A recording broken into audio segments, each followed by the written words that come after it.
বাংলার রাজনৈতিক পরিবর্তন হয়েছে মাত্র 3 মাস হবে।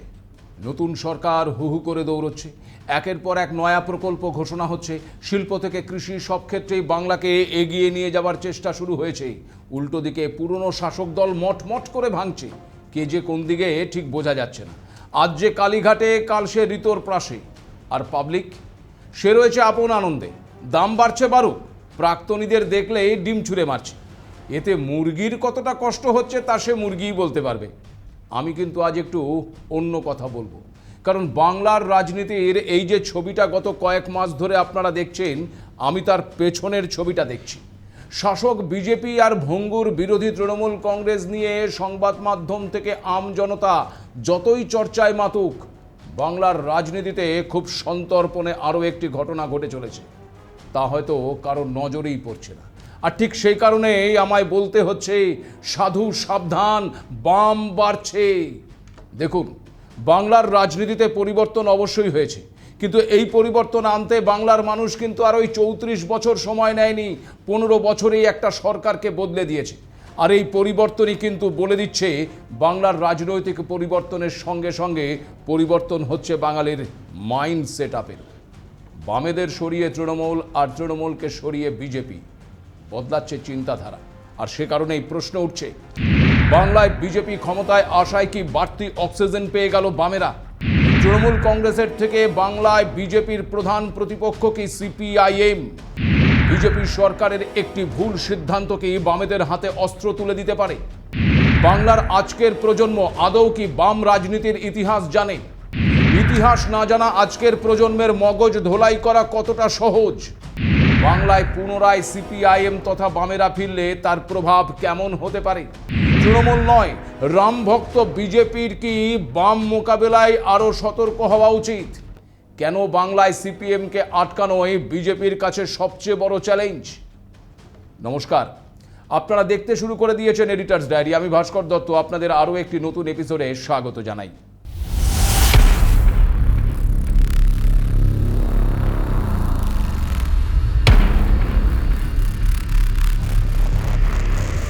কেন বলছি সাধু সাবধান, বাম বাড়ছে, তা বোঝার আগে আমাদের একটু বামেদের ইতিহাসের দিকে লক্ষ্য দেওয়াটা জরুরি। কারণ আজকের প্রজন্ম কিংবা আজ যাদের বয়স ওই 30 থেকে 32, তাদের অনেকেই কিন্তু বাম ইতিহাস সম্পর্কে অবগত নয়।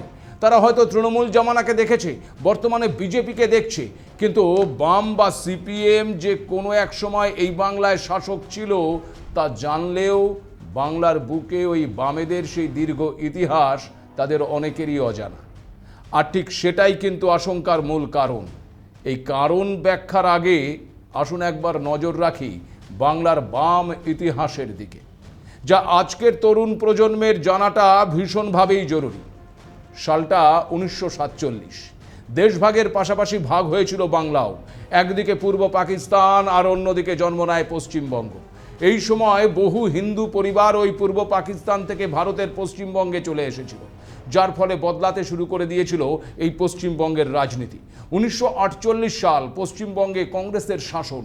মুখ্যমন্ত্রী ডাক্তার বিধানচন্দ্র রায় পূর্ব পাকিস্তান থেকে আগত লাখো লাখো রিফিউজি বা শরণার্থীদের সামলাতে রীতিমতো হিমশিম খেতে হচ্ছে সরকারকে। বাংলার বিভিন্ন জায়গায় জমি দখল করে বসবাস করা শুরু করেছিল তারা। এই রিফিউজি বা জবরদখলকারীদের কাছ থেকে জমি প্রকৃত মালিকদের ফেরত দেওয়ার জন্য প্রধানমন্ত্রী জওহরলাল নেহরুর নির্দেশে একটি বিল আনে পশ্চিমবঙ্গ সরকার। আর এই ঘটনায় বাংলায় কংগ্রেসকে সবচেয়ে বড় ধাক্কা দিয়েছিল। আর এখান থেকেই বাংলার বুকে ওই কমিউনিস্ট পার্টি তথা বামেদের অবস্থান সুনিশ্চিত হতেও শুরু করে। কারণ কংগ্রেস সরকারের এই সিদ্ধান্তের বিরুদ্ধে বিভিন্ন বামপন্থী মিলে তৈরি করে ইউসিআরসি, অর্থাৎ ইউনাইটেড সেন্ট্রাল রিফিউজি কাউন্সিল বা সম্মিলিত কেন্দ্রীয় বাস্তুহারা পরিষদ। বাস্তুচ্যুত ও পীড়িত মানুষদের অধিকার রক্ষা এবং পুনর্বাসনের দাবিতে সরব হয় বামপন্থীরা। উদ্বাস্তু বা শরণার্থীদের পাশে দাঁড়িয়ে তারা এই প্রতিশ্রুতি দিয়েছিল যে কংগ্রেস তোমাদের যখন সরাতে চাইছে তখন আমরা মানে বামেরা তোমাদের সঙ্গে রয়েছি। আর এই আন্দোলন এমন জায়গায় পৌঁছয় যে এই বিলটি প্রত্যাহার করতে হয় কংগ্রেসকে, যার ফলে এই সমস্ত রিফিউজি কমিউনিটি ওই বামেদের পক্ষে চলে আসে। এটাই ছিল বাংলার বুকে বামেদের প্রথম জয়। কেন এই রিফিউজিদের কথা বললাম তা আপনারা পরে বুঝতে পারবেন। বামেরা তাদের বিক্ষোভ আন্দোলনের মধ্যে দিয়ে নিজেদের অবস্থান সুনিশ্চিত করার রাস্তাটা কিন্তু খুঁজে পেয়ে গিয়েছিল। আর তারপরে কি কি করেছিল তার কয়েকটা উদাহরণ ছোট করে দিই আপনাদের। সালটা 1953 সালে কলকাতা ট্রামের ভাড়া বাড়ানোর প্রতিবাদে এই বামপন্থী দলগুলোই আন্দোলনে নামে। একাধিক ট্রামে ভাঙচুর করার পাশাপাশি আগুন ধরিয়ে দেয় এক একটা ট্রামে, পুড়ে ছাই হয়ে যায় একটার পর একটা ট্রাম। শুনবেন কত ভাড়া বাড়ানো হয়েছিল? মাত্র 1 পয়সা। হ্যাঁ, ঠিকই শুনেছেন, মাত্র 1 পয়সা। আর তার কারণে এই ভয়ঙ্কর বিক্ষোভ। আর এই ভয়ঙ্কর বিক্ষোভের কারণে শেষ পর্যন্ত সেই সিদ্ধান্ত থেকে পিছু হটেছিল সরকার। এরপর 1954 সাল বেতন এবং মহার্ঘ ভাতা বৃদ্ধির দাবিতে স্কুল শিক্ষকরা বাম সংগঠন এবিটি এর নেতৃত্বে 10 দিনের জন্য ধর্মঘট করে। সেই আন্দোলনও হিংসাত্মক রূপ নেয় এবং বেশ কয়েকজনের মৃত্যু পর্যন্ত হয়েছিল। 1964 সালে বামেরা বিভাজিত হয়, সিপিআই থেকে তৈরি হয় সিপিআইএম। এরপর 1967 সালে বিধানসভা নির্বাচনে কংগ্রেস জোর ধাক্কা খায়। ঠিক সেই সময় কংগ্রেস ভেঙে বেরিয়ে এসে অজয় মুখার্জি সিপিআইএম এর সঙ্গে জোট গঠন করে। আর বাংলার বুকে প্রথম বামেদের সমর্থনে গঠিত হয় যুক্তফ্রন্ট সরকার। মুখ্যমন্ত্রী হন অজয় মুখার্জি আর উপমুখ্যমন্ত্রী এবং স্বরাষ্ট্রমন্ত্রী হন জ্যোতি বসু। কিন্তু সরকার পরিচালনা করতে গিয়ে এই অজয় মুখার্জি আর জ্যোতি বসুর মধ্যে শুরু হয় বিরোধ। সমস্ত কলকারখানাগুলোতে বাড়তে থাকে বামেদের শ্রমিক আন্দোলন। আর সেই শ্রমিক সংগঠনের আন্দোলন আর ধর্মঘটের ফলে তৈরি হয় এক চরম অচলাবস্থা। এক্ষেত্রে পুলিশও কিছু করতে পারত না, কারণ পুলিশ ছিল এই জ্যোতি বসুর নিয়ন্ত্রণে। 1969 সালে ফের যুক্তফ্রন্টের সরকার তৈরি হয়। আবার মুখ্যমন্ত্রী হন অজয় মুখার্জি আর স্বরাষ্ট্রমন্ত্রী সেই জ্যোতি বসু। এই সময় দুজনের বিরোধ আরও চরমে পৌঁছয়। সিপিএম এর একেবারে আসল ছবিটা প্রকাশিত হতে শুরু করে একটু একটু করে। শুধুমাত্র কংগ্রেস সমর্থক হওয়ার কারণে 1970 সালে বর্ধমানের সাঁই পরিবারের 3 ভাই এবং তাদের গৃহ শিক্ষককে তাদের নিজের বাড়িতে নির্মমভাবে হত্যা করা হয়। অভিযোগের আঙুল ওঠে সিপিএম এর বিরুদ্ধে। আর শুধু খুন নয়, প্রণব এবং মলয় 2 ভাইকে খুন করার পর তাদের মাকে, বিভৎস সেই ঘটনার বিবরণ আমি এখানে দিলাম না, বিষয়টা আপনারা পড়ে নিতে পারেন। সাঁইবাড়ি হত্যাকাণ্ড লিখলেই গুগলে সবটাই পেয়ে যাবেন। এই সময় একদিকে রাজ্য জুড়ে নকশালরা পুলিশের ওপর হামলা চালাচ্ছে, অন্যদিকে সিপিএম কর্মীদের আন্দোলন সামলাতে গিয়েও আক্রান্ত হচ্ছে পুলিশ। কিন্তু পুলিশের কিছুই করার ছিল না, কারণ পুলিশ মন্ত্রী তো খোদ সেই জ্যোতি বসু। যার ফলে বাংলার রাজনীতিতে এক অভিনব ঘটনা ঘটে। মুখ্যমন্ত্রী অজয় মুখোপাধ্যায় রাইটার্স বিল্ডিং থেকে বেরিয়ে নিজের স্বরাষ্ট্রমন্ত্রীর বিরুদ্ধেই অনশনে বসে পড়েন। আর তাতেও জ্যোতি বসুর সিদ্ধান্তের কোনো পরিবর্তন হয়নি। শেষ পর্যন্ত অজয় মুখার্জি ইস্তফা দিয়ে দেন। আর এরপর আসে 1977 সাল। পূর্ণ সংখ্যাগরিষ্ঠতায় সরকারে আসে সিপিআইএম। মুখ্যমন্ত্রী হন এবার জ্যোতি বসু। দায়িত্বে আসার পর ত্রিস্তর পঞ্চায়েত ব্যবস্থা, অপারেশন বর্গার মতন একাধিক গুরুত্বপূর্ণ সিদ্ধান্ত নেয় জ্যোতি বসুর সরকার। কিন্তু অন্যদিকে গোটা বাংলা জুড়ে গড়ে ওঠে সিপিএম এর এক কঠিন দলতন্ত্র। প্রতি জেলায় গড়ে ওঠে সিপিএম এর পার্টি অফিস। দলের নির্দেশ বা ইশারা ছাড়া প্রশাসনের একটি পাতাও নড়ত না। আগেই বলেছি, পূর্ব পাকিস্তান থেকে বহু শরণার্থী যারা এই পশ্চিমবঙ্গে এসেছিল তাদের অনেকেই আবার ওই দণ্ডকারণ্যে আশ্রয় নিয়েছিল। তাদের মধ্যে অনেকে আবার বাংলায় ফিরে আসে। তারা মনে করে যে বাংলায় বাম সরকার এসছে, এবার তো এটা তাদের সরকার, ফলে চলো তাহলে এবার বাংলায় ফিরে যাই। এবং তারা ফিরে এসে সুন্দরবন এলাকায় মরিচ ঝাঁপিতে থাকতে শুরু করে। কিন্তু কিছুদিনের মধ্যেই জ্যোতি বসু সরকারের মনে হয় এর ফলে ফরেস্ট খারাপ হয়ে যাওয়ার আশঙ্কা রয়েছে। আর যার ফলে জ্যোতি বসুর সরকার সেই শরণার্থীদের সেখান থেকে সরানোর উদ্যোগ নেয়।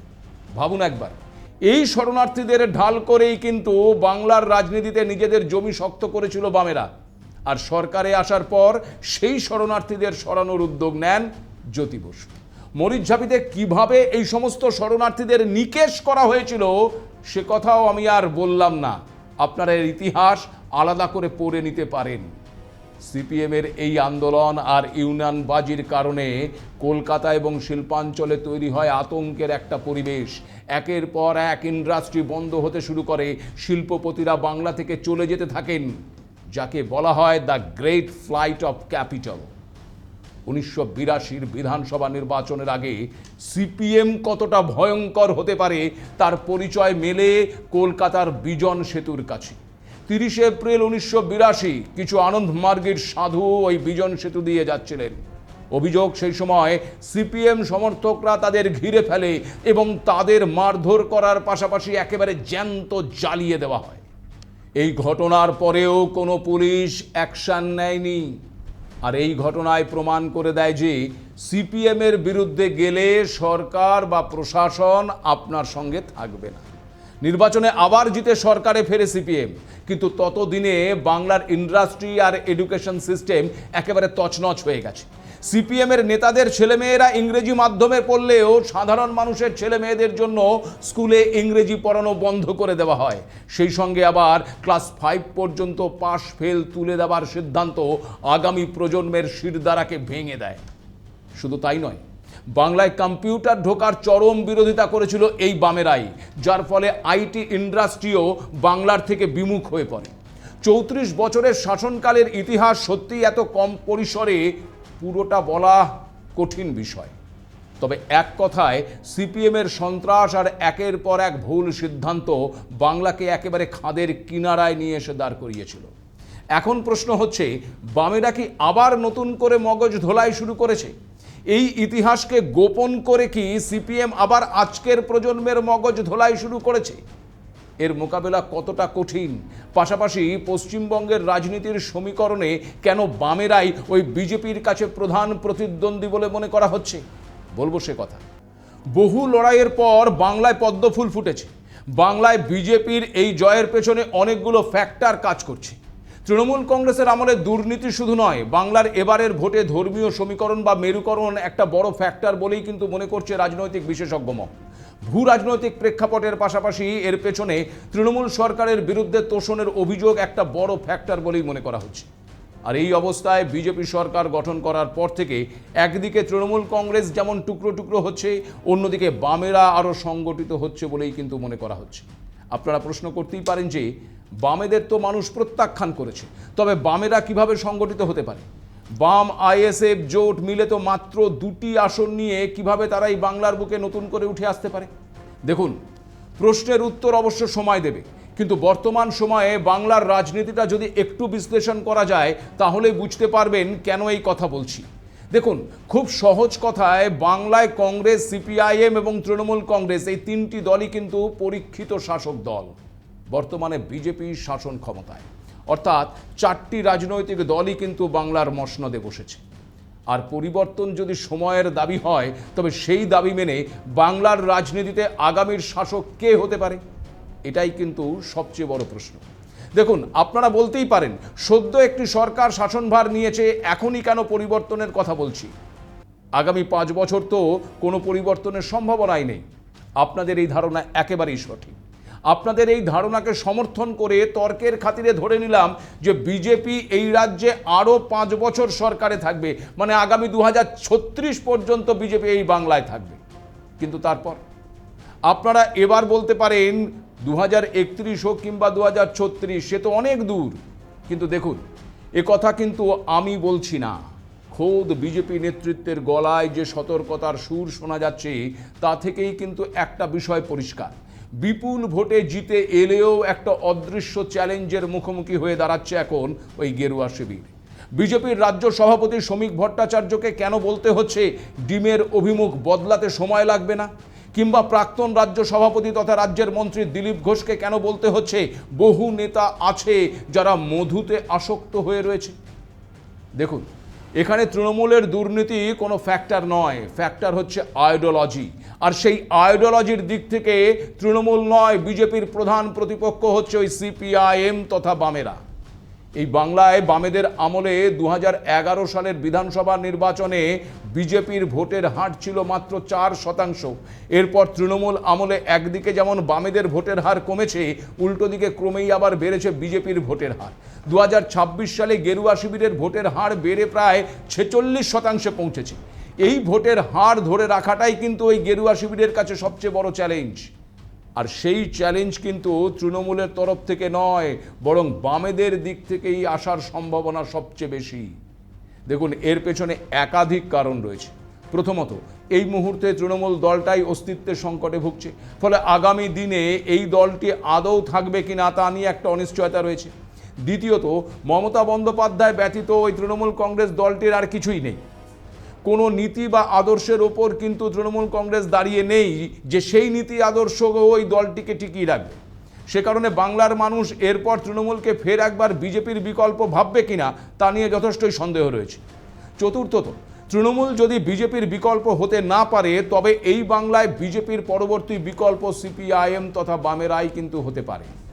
এক্ষেত্রে পঞ্চম কারণটি হলো এই ধর্মীয় মেরুকরণ, যা ভীষণভাবেই গুরুত্বপূর্ণ। দেখুন, বাংলায় যে 30%-এরও বেশি মুসলিম ভোট রয়েছে তা যে বিজেপির সঙ্গে যায়নি বা আগামীতেও যাবে না সেটা পরিষ্কার। এই মুসলিম ভোটের ওপর ভরসা করেই তৃণমূল কিন্তু এতদিন বাজিমাত করে এসেছিল। এবার হিন্দু ভোট যেমন সংগঠিত হয়েছে তেমন আবার ওই মুসলিম ভোট কিন্তু বিভক্ত হয়েছে। তৃণমূলের ওপর ভরসা হারিয়ে আগামীতে এই মুসলিম ভোট আবার বামেদের দিকে কনসেন্ট্রেট হতে পারে। আর এমনটা হলে যে বামেদের শক্তি বৃদ্ধি পাবে তা বলাই যায়। আর ষষ্ঠ কারণটি হলো বর্তমান এবং আগামী প্রজন্ম। 2026 সালে ভোটার তালিকায় কমিশনের তথ্য অনুযায়ী 7 লক্ষ নতুন ভোটার যুক্ত হয়েছিল। এর পাশাপাশি যাদের বয়স বর্তমানে 30 থেকে 32 বছর তাদের সংখ্যাটাও কিন্তু নেহাতি কম নয়। আর এরা তৃণমূলের শাসন সম্পর্কে জানলেও কেউ কিন্তু সেভাবে ওই 34 বছরের বাম শাসন সম্পর্কে অবগত নয়, যার ইতিহাস আমি একটু আগেই আপনাদের সামনে তুলে ধরেছি। ফলে আগামীতে যদি বিজেপি বিরোধী কোনো আন্দোলন এই বামেরা গড়ে তোলে তবে বিরোধী মনোভাবাপন্ন আজকের প্রজন্ম কিন্তু আকৃষ্ট হবে। ঠিক দেখুন, যেভাবে কেন্দ্রের বিরুদ্ধে ওই জেন জি নামে ককরোচ জনতা পার্টি যে আন্দোলন সংগঠিত করেছে, সেখানে কিন্তু একদিকে যেমন আইসার মতন বাম সংগঠনের অবস্থান লক্ষ্য করা গেছে, তেমন তরুণ প্রজন্মও কিন্তু এই আন্দোলনে গা ভাসিয়েছে। বাম রাজনীতির কিছু না জেনেই শুধুমাত্র প্রতিবাদ আন্দোলনের নামেই তারা রাস্তায় নেমে পড়েছে। এই মানসিকতা কিন্তু নতুন নয়, প্রতিটি জেনারেশনেই এই মানসিকতা ছিল এবং থাকবে। তাই তো সেই 1948 সালে সুকান্ত ভট্টাচার্য লিখে গিয়েছিলেন, 18 বছর বয়স কি দুঃসহ, স্পর্ধায় নেয় মাথা তোলবার ঝুঁকি। এই তরুণ প্রজন্মের মাথা তোলবার ঝুঁকিটাই কিন্তু বাংলায় গেরুয়া শিবিরের কাছেও ঝুঁকিপূর্ণ হতে পারে। সেখানে যদি আবার বামেরা তাদের নীতি আদর্শের পাঠ পড়াতে শুরু করে তবে পূর্বে সেই ভয়ানক ইতিহাস না জেনেই প্রভাবিত হতে পারে কিন্তু আজকের প্রজন্ম, যা মাথা ব্যথা বাড়াতে পারে গেরুয়া শিবিরের। তাই সাধু সাবধান, বাম বাড়ছে বিষয়টি গুরুত্ব দিয়েই কিন্তু মনে রাখতে হবে বর্তমান শাসক দলকে। আজ এ পর্যন্ত, নমস্কার।